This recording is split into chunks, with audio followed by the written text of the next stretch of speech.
Hello everyone and welcome back to Suma's world. আর আজকে আমার বাড়িতে আমার জন্য তৈরি হচ্ছে কড়াইশুঁটির কচুরি আর তার সাথে আলুর দম।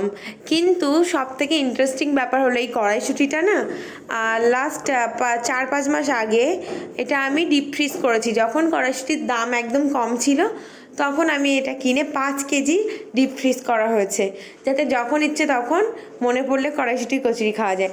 তো মা ফাইনালি আজকে বানিয়ে দেবে। এবার চলো প্রসেসিংটা দেখাই।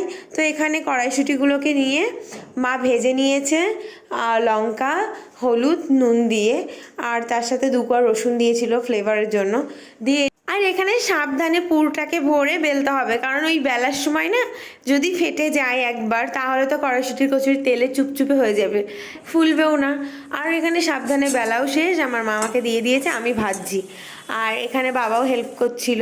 3 জনে মিলে আমরা সকালবেলায় ব্রেকফাস্টের জন্য এরকম। আর আমি ভাজতে ভাজতেই না একটা খেয়ে নিয়েছিলাম, এতটা টেস্টি হয়েছিল।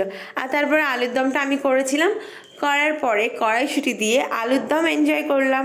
তো তোমাদের কার কার এরকম ভালো লাগে? আর যদি কড়াইশুঁটি ভালো লাগে তাহলে তোমরা কড়াইশুঁটির কচুরি এভাবে বানাতে পারো। আর আমার তো ফ্রোজেন করে রেখেছি, আমি 1 বছর খেয়ে নেবো।